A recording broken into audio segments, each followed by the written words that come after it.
자, 앞에서는 우리가 안디옥 교회가 복음을 잘 받아들였고 또 바나바와 사도 바울의 그 양육을 잘 받아서 훌륭한, 그러니까 주변에서도 그리스도인이라 인정받는 그런 훌륭한 신앙 공동체를 이루어가고 있음을 우리가 지난 시간 말씀을 통해서 살펴보았습니다. 자, 이렇게 교회가 잘 되는 가운데 있었는데, 자, 여기 오늘 말씀 그 사도행전 11장 27절에서 28절의 내용을 보면은 선지자들이 예루살렘에서부터 안디옥까지 오게 되었습니다. 자, 온 이유가 뭔가 하면은 하나님의 예언을 전하기 위해서 왔는데, 자, 그 내용이 뭐라고 돼 있어요?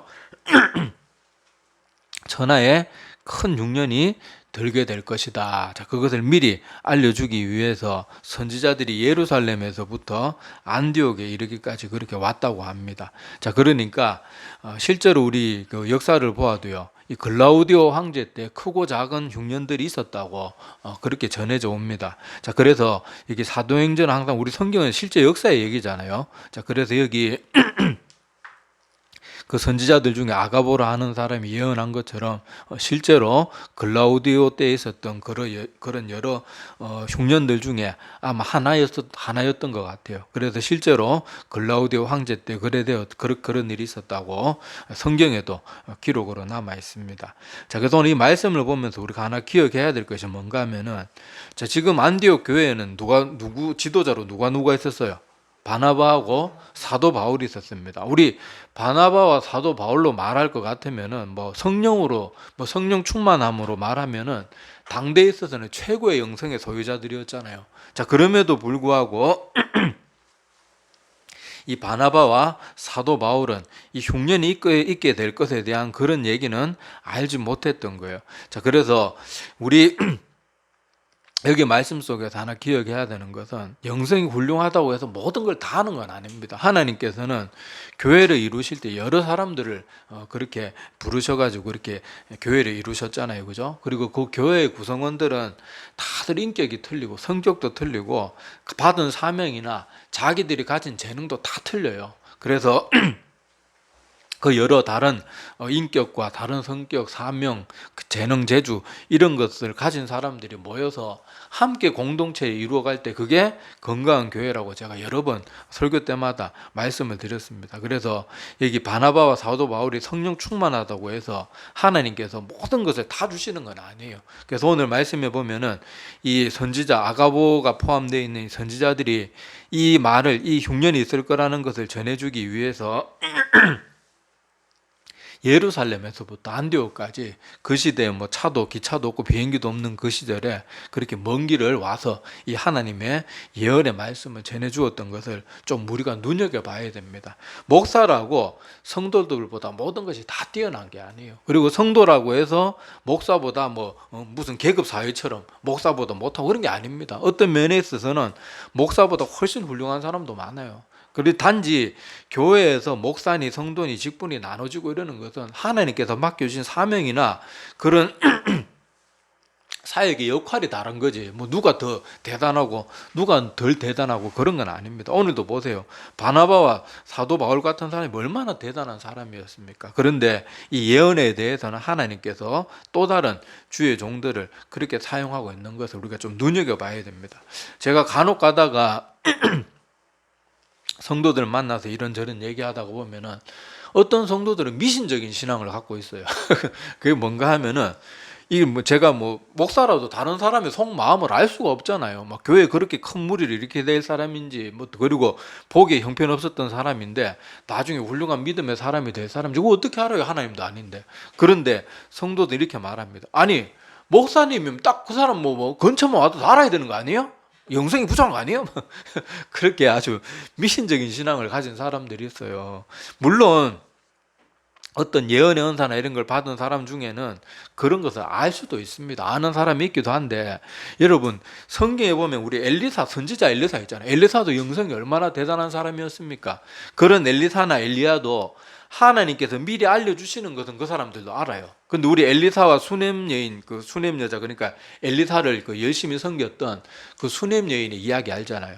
거기 보면은 수냄 여인이 그 엘리사를 위하여 자기 집 한 공간 다락방을 내어가지고 그렇게 지극히 섬기잖아요. 지극정성으로 섬겼는데 그렇게 섬김으로 인해서 엘리사가 하나님께 기도해서 그 가정에 자녀가 없는 걸 알고 자녀의 복을 준 하나님을 통해서 자녀를 주게 됩니다. 자, 그런데 여러분 그 아이 어떻게 되죠?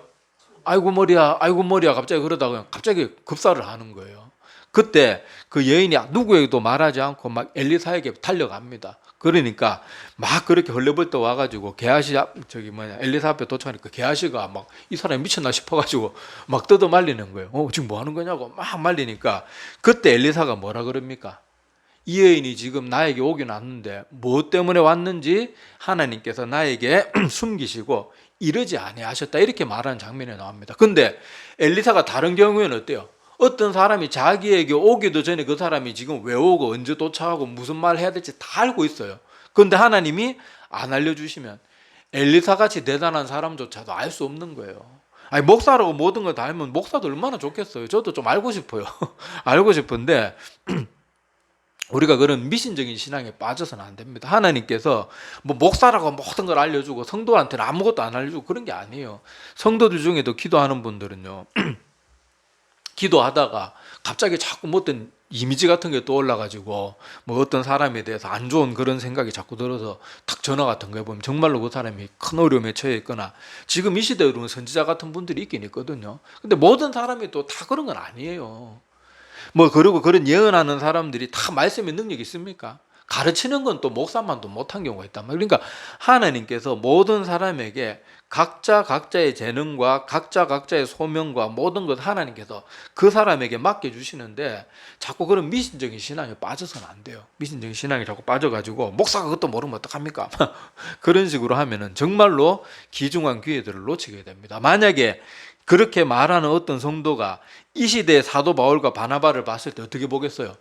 아니, 저 사람은 뭐 하나님의 뭐 사도라고 뭐 말하고 그렇게 하면서 기근 오는 것도 몰라가지고 예루살렘에서부터 저렇게 와서 가르쳐 줘야 되고 이거 순 사짜 가짜 아니야 막 그러면서 신약 성경의 절반을 썼는 그 훌륭한 사도 바울 같은 사람들을 속으로 어떻게 생각하겠어요? 업신여기고 무시하게 되는 거예요. 결국 그게 누구에게 손해입니까? 자기에게 손해가 되는 거예요. 그 훌륭한 사람들을 자기 생각과 판단과 성경 말씀 열심히 읽지 않아가지고 성경 열심히 읽었으면 엘리사같이 대단한 사람도 하나님께서 알려주시지 않으면, 평소에는 다른 사람이 언제 오게 될지 그런 까지 다 알고 있는 엘리사였지만 알려주시지 않으면 그 수냄 여인이 그렇게 울며 불며 달려와도 왜 오는지 하나님이 알려주시기까지 알 수가 없는 경우도 있는데, 우리가 그런 좀 미신적인 신앙, 성경 말씀 열심히 안 보고 자꾸 뭐 목사는 다 알아야 되고 누구는 뭐 어떻게 해야 되고 뭐 누구는 어떻게 안 해야 되고 뭐 이런 식으로 자꾸 미신적인 신앙에 빠져 있으면 정말로 좋은 기회들을 놓칠 수 있게 되는 거예요. 좋은 사람들을 업신여기게 되는 거예요. 그리고 그런 사람들은 어떤 사람들에게 잘 끌려다닐까요? 그런 사람들 가짜들한테 끌려다녀요. 뭐 기도한답시고, 물론 기도하는 사람 중에 신실한 분도 있지만 사짜들 많거든요. 너 나만 쫓아다녀야 돼. 다른 목사 설교 들으면 안 돼. 막 이래가지고 사람 그 가스라이팅 해가지고 막 재산이고 뭐고 다 빼돌리는 그런 악한 자들이 있잖아요. 이단 사이비 같은 사람들. 자꾸 그렇게 눈에 보이는 거 뭐 쫓아다니고 하나님의 말씀 열심히 가까이 하지 않아가지고, 분명히 엘리사 같은 사람도 다 할 수 없는 게 있는데 그렇게 무조건 다 아는 척하고 그러는 사람들한테 홀려가지고 모든 거 다 잃게 되는 거예요. 그때 개그맨 이경규가 자기가 사람 구별하는 방법을 가르쳐 주는데 막 자기가 다 아는 것처럼 말하는 사람은 절대 가까이 하면 안 돼요. 막 그런 사람들이 대표적인 사자라 그러면서, 그러니까 막 자기 자랑하고 나는 뭐 다 할 줄 알고 나는 뭐 이거 했고 저거 했고 자기에 대해서 자꾸 말하는 사람은 일단 무조건 믿고 그러래요.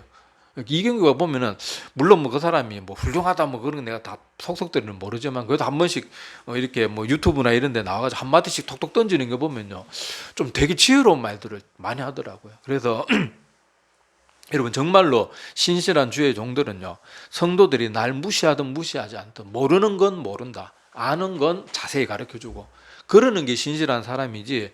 예수님께서도 이 땅에 계실 때 뭐라고 가르쳤어요? 너희가 말을 자꾸 많이 하지 마라. 예할 것은 예하고 아니요할 것은 아니요하라. 이에 더 지나는 것은 다 우리 인간의 욕심 때문에 나타나는 것들이고 그게 죄로 나타난다고 예수님께서도 친히 그렇게 가르쳐 주셨어요.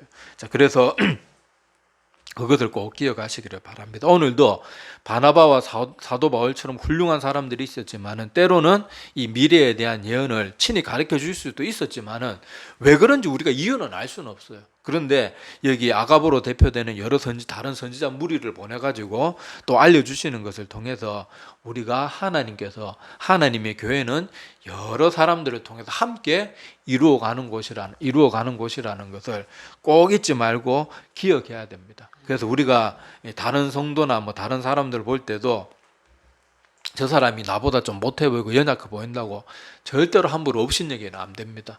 그 사람이 하나님 보시기에는 분명히 무언가 하나님 앞에 분명히 아름답게 쓰임받는 부분이 분명히 다들 한두 가지씩은 다 있을 거란 말이에요.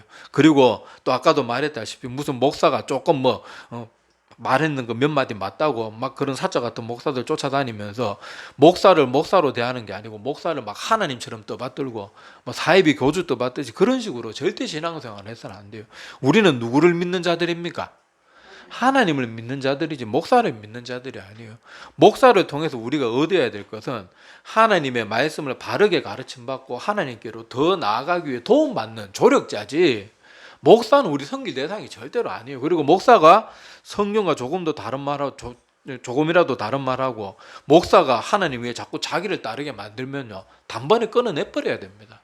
그 정말로 하나님을 두려워하는 사람은 그렇게 하라 그래도 하나님 무서워서 그렇게 못합니다. 그러니까 우리가 그것을 꼭 기억하시기를 바랍니다. 그래서 이런 것을 빨리 깨닫지 못하면요, 그런 사람은 자기가 조금만 능력이 있고 조금만 잘하는 것 같으면 쉽게 교만해지고, 다른 사람이 조금 못해 보이면 쉽게 다른 사람 무시해서 교회에서 아름답게 하나를 이루어가고 연합하게 만드는 사람이 아니고 성경에서 말하는 거치는 자가 돼가지고 교회에 걸림돌이 되는 그런 사람이 되고 만다는 것을 우리가 오늘 말씀을 통해서 꼭 기억하시기를 바랍니다. 그래서 우리 교회 안에도 보면요, 목사라고 찬양도 잘하고 가르치는 것도 잘하고 섬기는 것도 잘하고 성격도 좋고 뭐도 하고 막 예언도 하고 방언도 하고, 100%다 그러는 목사면 진짜 역사 속에 몇 명, 한두 명 있긴 있었겠지만은 모든 거 잘하는 사람 없어요. 우리는 서로 부족한 것을 보완해 가면서 목사가 말씀 열심히 잘하면 찬양사역 은사 있는 사람한테 찬양 맡기고 성가대 맡기고 그렇게 하면 되지, 목사가 막 설교도 하고 성가대 지휘도 하고 막 찬양팀 마이크 잡고 뭐도 하고 드럼도 치고 가수들도 보면 어떤 데 기타 치고 하모니카까지 불면서 막 그런 사람도 있고 다재다능한 사람도 있긴 한데 일반적으로 그렇지 않잖아요. 그러니까 우리가 교회는 모든 사람이 함께 힘을 합해서 가는 곳이라는 걸 꼭 기억하시기를 바랍니다. 그리고 바나바나 사도 바울처럼 대단한 영성을 가진 그런 사람들조차도 이렇게 다른 사람의 도움을 때로는 받을 수도 있다는 것도 꼭 기억하세요. 이게 자꾸 사람들이 어떤 사람 영성 있는 사람 이런 거 대할 때 자꾸 너무 대단한 무슨 하나님처럼 그렇게 우러러 본다든지 또 아니면 너무 미신적으로 그런 사람 의지한다든지 그런 사람들이 종종 있어요. 그래서는 안 됩니다. 자, 그리고 두 번째 교훈은 오늘 이 말씀 속에서 어떤 교훈을 받아야 되는가 하면 자, 오늘 예언자들, 선지자들이 와서 뭐에 대해서 예언했습니까? 흉년에 대해서 예언했잖아요. 지금 우리 또 미신적인 신앙이 뭐가 있는가 하면요, 우리 한국교회 부흥사들이 잘못 가르쳐 놓은 것들이 참 많아요. 저를 교만하다고 여러분도 욕할지는 모르지만 저는 여러 담임 목사님들하고 부흥 강사 목사님 이런 분들 같이 차 태워 다니고 같이 식사 자리에서 어쩔 수 없이 그렇게 같이 다니고 하면서 그 사람들이 사석에서 말하고 행동하는 걸 봤기 때문에 저는 부흥사들 정말로 별로 안 좋아해요. 근데 그 사람들이 자꾸 뭘 가르쳤는가 하면요, 하나님 잘 믿으면 고난도 오다가 다 물러간다. 하나님 잘 믿으면은 어려움이 없다. 하나님 못 믿어서 기도 안 해서 헌금을 덜 바쳐서 고난이 찾아오고 뭐가 오고 다 그런 식으로 모든 걸 복의 기준으로 설명하다가 보니까 한국교회 성도들이 하나님 잘 믿으면 어떤 고난도 안 받는다고 그렇게 생각하고, 고난 받으면 내가 무슨 큰 잘못을 하고, 물론 내가 잘못해서 그럴 수도 있어요. 내가 죄에 대한 대가를 받을 수도 있어요. 그런데 100%다 그런 건 아니거든요. 그런데 지금 한국교회는요, 은연중에 사람들 의식 속에 부흥 집회하는 데 가서 그런 말을 하도 듣다가 보니까 성경 말씀을 열심히 읽어도 이 콩깍지가 잘 안 벗겨져요. 그래가지고 하나님 잘 믿으면 무조건 어려움이 찾아오면 안 되고 뭐가 잘못돼서 그런 거고, 자꾸 그런 식으로 하나님을 믿는 사람들이 아니고 복의 기준에 대해서 모든 걸 설명하려고 하는데, 자, 오늘 보세요. 자, 지금 안디옥 지역이 어떤 지역이었습니까? 복음 잘 받아들였죠. 그리고 바나바와 사울같이 이 사람들이 뭐 헛소리 전했겠습니까? 얼마나 목숨 바쳐서 말씀을 막 정말 이 사람들은 자기 욕심 없이 막 그 영혼들 살리기 위해 사도 바울은 어떻게까지 기도했습니까? 내가 이 우리 동족을 살릴 수 있으면 내 이름이 생명책에 지워지는 한이 있더라도 그렇게 되고 싶습니다. 이렇게 말했던 사람이 헛된 거 가르쳤겠냐고요. 열심히 그렇게 1년간 사역해서 주변 사람들도 와, 이 사람들이야말로 정말로 그리스도인이다, 이렇게 인정받을 정도로 훌륭하게 신앙생활을 했는데 지금 뭐가 찾아와요? 흉년이 찾아오잖아요. 여기서 뭘 기억해야 됩니까? 하나님 잘 믿는다고 어려움이 없는 게 아니라니까요. 그거는 부흥사들이 가르친 새빨간 거짓말, 새빨간 거짓말. 성경 어디에 하나님 잘 믿으면은 모든 고난이 다 면제받고 모든 고난은 다 모든 게 다 우리가 잘못해도 그런 식으로 말하는 게 어디냐. 그런 식으로 따지면 아브라함 여기 사도 바울도 그렇고 주님의 제자들도 그렇고 다윗도 그렇고 선지자들도 그렇고 수많은 하나님의 사람들과 하나님의 종들이 얼마나 큰 고난을 당했어요. 그 사람들이 하나님 잘 못 믿어서 그렇게 고난 당했습니까? 아니잖아요. 사실 그 사람들 하나님 안 믿었으면 이사야 같은 경우에는 종족이 족보가 왕족이란 말이에요. 왕족. 이사야 선지자가 그 유대인 전성에 의하면은 그렇게 하나님의 말씀 전하다가 산채로 톱으로 반 잘라서 그렇게 죽였다고 말해요. 얼마나 잔인하게 죽입니까? 그런데 만약에 이사야 선지자가 예언 같은 거 안 하고 하나님 똑바로 안 믿었으면 그냥 왕족을 안평소 호의호식 하다가 어딜 가나 존경받으면서 와, 저 사람 왕족이다 대우받으면서 살다 갔을 거예요. 어디 이사야가 예수님 믿고 나서 왕족으로서 더 고귀함을 입었다, 정말로 원래 왕 후보 한 대여섯 번째 됐는데 진짜 왕이 되어버려, 이런 말 없잖아요. 우리가 얼마나 미신적인 신앙에 빠져 있는지 좀 깨달아야 돼요. 뭐 목사면 다 알아야 되고, 뭐 목사면 저 걸어오는 순간 막 저희 생활이 앞으로 10년 뒤에 교회를 바깥 뒤집어린 거 아닌지, 아니면 개망나니 같은 저 사람이 길바닥에서 맨날 노상방뇨하던 저 사람이 나중에 막 훌륭한 한국교회를 이끌어가는 김익주 같은 목사님들 그거 어떻게 하냐고요. 목사가 다들 미신적인 신앙에 성경 말씀 안 읽으니까 자꾸 그런 미신적인 신앙에 빠지는 거예요. 오늘 분명히 보라고요. 안디옥 교회 성도들이 얼마나 모범적으로 신앙생활 잘했습니까? 근데도 뭐가 찾아와요? 흉년이 찾아오나요? 흉년이. 우리가 여기서 기억해야 될 것은요, 하나님의 뜻은 우리가 다 알 수 있어요. 왜 흉년을 보내주시는지 설명은 안 나와요. 모릅니다. 모르지만은 하나님께서 때로는 하나님 잘 믿고 신앙생활 잘하는 그런 가운데도 고난의 시간을 허락하실 수가 있다는 것을 꼭 기억을 해야 돼요. 이걸 자꾸 잊어버리니까 교회 와서 정말로 신실하게 신앙생활 잘하는 분들이 부흥사들의 그런 잘못된 가르침 때문에 정말 교회에서 그 사람은 세상에서 온갖 어려움을 다 겪으면서도 하나님 믿는 것 때문에 모든 걸 버텨내고 억지로 그걸 막 감당하면서 인내하며 살아가고 있는데, 교회 와서 그런 이상한 거짓된 목회자들이 엉뚱한 말씀 전해가지고 위로받아야 될 사람들이 교회 와서 다 무너져 내리는 거예요. 아, 내가 이렇게 하나님 말씀대로 살기 위해서 목숨 걸고 그렇게 신앙생활 했는데 내가 아직도 큰 죄가 있는가 보구나. 그렇게 위로받아야 될 사람이 오히려 막 그렇게 엉뚱한 잘못된 생각, 가르침 때문에 그렇게 잘못된 생각에 빠지게 되고, 또 악하고 사회 나가서는 막 온갖 더럽고 추한 짓은 다 하고 막 이중장부 쓰고 막 온갖 악한 짓을 다 하면서도 막 회사가 잘 돼가지고 막 돈을 막 끌어모으면 교회 와서 막 다 말하는 거예요. 아, 이상 하나님 잘 믿으니까 막 물질을 먹을. 그러니까 와서 교회 와서 책망받아야 되는 사람이 막 축복받고 막 칭찬받고, 또 부흥사 목사들한테 막 맞춤 양복 또 부흥사 목사들 항상 하는 말 있잖아요. 목사한테 양복도 기성 양복 사주면 안 되고 맞춤 양복 사줘야 된다. 일단 설교 하나님의 단상에서 그런 말 하는 목사는 다 가짜예요. 다 가짜. 하나님을 정말로 조금이라도 두려워하는 사람은 목사한테 옷 해다 바쳐라 음식 때 이런 말 못합니다. 하나님 두려워서.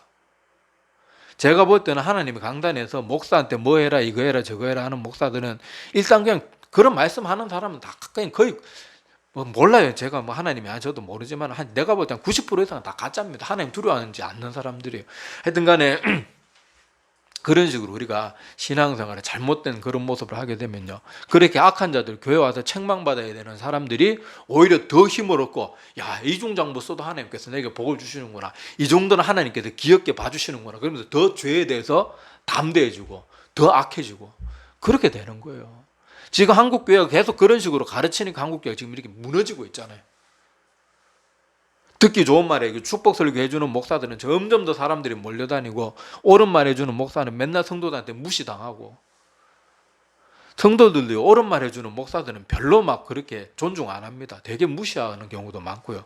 대놓고 막 그렇게 멸시하는 경우도 있고요. 참 그래요. 근데 막 아는 척하면서 막 법 받으러 어디 목사한테 막 이런 식으로 막 강압적으로 나가면은 그런 사람한테 가서 또 벌벌 기어요. 또 참 이런 거 보면 참 어리석은 모습이 끝이 없는데 자, 하여튼 하나님의 사람들도 고난의 시간들을 가질 수 있어요. 저도 새벽마다 늘 기도할 때, 내가 매일 기도할 때 요새 빠지지 않고 늘 기도하는 게 러시아 전쟁 때문에 늘 마음이 아파서 기도합니다. 그래서 저도 답답할 때 하나님 앞에 그렇게 기도해요. 하나님, 벌써 러시아 전쟁이 뭐 3년인가 되었는데 그 전쟁 가운데 있는 젊은이들이 지금도 이 참호 속에서 언제 죽을지 모르고 엄마 아빠 보고 싶어하는 그 눈물을 흘리다가 죽어가고 있는데 어떻게 하나님께서 이 시간들을 계속해서 이렇게 가만히 두십니까? 푸틴 저거는 전 세계로 돌아다니면서 호의호식하고 뭐 앞으로 150년의 산이 이런 말도 안 되는 소리하고 앉으면서 그러고 앉아 있는데 하나님 너무하신 거 안 하십니까? 저도 그래 답답함이 있을 때가 있어요. 그렇지만은 우리가 하나님의 뜻을 내가 내 호기심이나 내 궁금증을 다 만족시키지 못한다고 해서 우리가 하나님을 원망하고 함부로 해서는 절대로 안 됩니다. 물론 우리 인간이니까 아까 제가 말씀드린 것처럼 그런 궁금증이 있을 수 있고 좀 답답함이 있을 수는 있어요. 그런데 하나님의 뜻을 우리가 다 알 수는 없거든요. 이 땅에 여러분 하나님 잘 믿는 백성들이 고난당한 역사가 한둘입니까? 저 로마 시대 때는 막 얼마나 기독교인들이 핍박당하고 나중에는 숨어 가지고 어디까지 숨어 들어가요? 갔다고 말잖아요. 지하 무덤 하도 그 지하 무덤이 복잡해서 거기 잘 모르는 사람이 들어가면요 거기도 길을 잃고 죽는다 그럴 정도로 그 목숨을 걸고 그 지하까지 빛 하나 들어오지 않는 거기까지 들어가서 신앙생활을 했잖아요. 하나님 잘 믿으면요 고난이 없는 게 아니고 때로는 고난 안 받아도 되는데 고난 받아야 되는 그런 것까지 우리가 기억을 해야 됩니다. 제발 이 그동안 한국교회 잘못된 목사들이 가르친 그 부흥사들이 이런 사람들이 잘못된 가르침 때문에 제발 신앙을 미신적으로 신앙생활 하지 마세요. 하나님 잘 믿어도 고난의 시간들이 있을 수 있고 아까 러시아 전쟁을 또 예로 들어봅시다. 저 러시아에 지금 전쟁이 일어나가지고 하루아침에 갑자기 지금 뭐 사람들 민간인 지역에도 미사일이 날라오고 그러잖아요. 그래서 수많은 민간인이 지금 셀 수도 없는 많은 사람이 죽고 또 러시아군이 쳐들어가는 그 지역이 전쟁 범죄로 얼마나 끔찍하고 잔인하고 막 정말 입에 담지도 못할 더러운 일들이 얼마나 많이 일어났습니까? 그런데 거기에서 그렇게 억울한 죽음을 당한 사람들 중에 신앙 좋은 사람이 없었겠습니까? 다 막 술 먹고 개차반 같은 사람만 그런 일 당했겠냐고요. 우리가 왜 그런지는 다 알 수는 없어요. 저도 너무 답답해. 하나님 제발 안 그러셨으면 좋겠는데 그렇다고 우리가 하나님에 대해서 어떻게 저렇게 말할 수는 없거든요. 그래서 우리가 이걸 꼭 기억하시기를 바랍니다. 자, 우리 예를 들어서요. 우리가 생각하기에는 태풍, 우리 여름만 되고 올해는 그 태풍 피해가 별로 없었는데 태풍 생각하면 우린 겁부터 나잖아요. 그러고는 태풍이 한번 휩쓸고 지나가면 우리 막 뭐라고 불평합니까? 아우 태풍 저런 게 왜 일어나가지고 말이야 막 재산 다 날라고 비는 또 왜 이렇게 많이 오고 막 그러면서 태풍에 대해서 불평하는데 여러분 뉴스 같은 거 한번 보시면 아시겠지만 태풍의 다른 별명이 뭐라고 들었어요? 바다의 청소부입니다. 청소부. 여러분 태풍이라는 게 우리가 보기에는 막 비를 많이 뿌리고 막 바람이 세게 불고 그래서 막 간판도 날아가고 또 근데 꼭 그런데 나돌아다니지 마라 그러는데 꼭 나돌아다녀가지고 다치는 사람이 있고 한데 하여튼 우리가 그런 것 때문에 피해를 입잖아요. 그래서 태풍을 싫어하지만 태풍이 없으면 더 문제가 생겨나는 거예요. 기후가 막 공기가 뒤섞이고 바다에 이런 것들이 막 물이 한번 뒤엎어지고 막 쓰레기들이 다 막 쓸려 나가고 또 비가 잘 안 온 지역엔 태풍이 와야 겨우 비가 오는데 그런 식으로 뭐가 돼야지 자연계가 돌아간단 말이에요. 태풍이 하나도 없으면요 막 우리가 나라 같은 경우에 막 여름에 더 뜨거워져 가지고 살 수도 없습니다. 그런데 우리가 태풍의 피해만 생각하니까 어때요? 태풍이 막 싫고 짜증나고 하나님 뭐 이런까지 만들으셔가지고 막 우리 불평하잖아요. 근데 실제로는 태풍이 하는 일이요 얼마나 많은 일을 하는지 모릅니다. 지금 현대과학이 이렇게 발달을 해도요 조그마한 새끼 태풍 하나 하는 일도 전 세계 과학자들과 전 세계 군사력을 다 모아도 작은 태풍 하나 하는 일을 못한다니까요.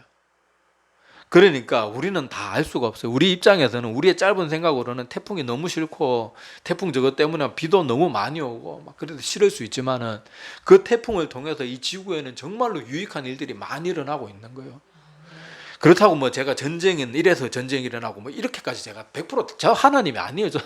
저는 뭐 그렇게 부족한 사람입니다. 다 할 수는 없어요. 그런데 이런 것을 기반으로 생각해 볼 때 우리가 이해할 수 없는 일들이, 이 땅에 어려운 일들이 일어나는 걸 보면서 어떤 생각을 가지자는 거예요? 우리의 생각을 뛰어넘고 우리의 이런 이해력을 뛰어넘는 하나님의 일에 대해서 함부로 원망불평하고 나 이런 하나님 못 믿겠습니다, 이렇게까지 나가는 사람들 정말로 있거든요. 제가 늘 말씀드리잖아요. 사람들이 신앙생활 하다가 많이 교회에서 떨어져 나가는 이유 중에 하나가, 나 하나님 잘 믿었는데 왜 이런 고난이 끝도 없이 찾아옵니까? 그러면 나 이런 하나님 못 믿겠습니다. 그래서 떨어져 나가는 일들이 많거든요. 그 지경까지 가서는 절대로 안 돼요. 우리가 하나님의 뜻을 다 할 수는 없지만은 태풍의 예나 이런 것들을 생각하면서, 하나님 제가 다 할 수는 없고 러시아 전쟁이 왜 계속되는지 우리는 다 할 수는 없지만은 그래도 하나님을 신뢰합니다. 그리고 우리는 그래도 저런 끔찍한 전쟁이 빨리 끝나도록 기도할 수밖에 없는 연약한 존재입니다. 하나님 불쌍히 주세요. 우리가 해야 될 일은 그거지. 뭐 지가 하나님보다 더 잘난 것처럼 나 이런 하나님 안 믿을 거야 뭐.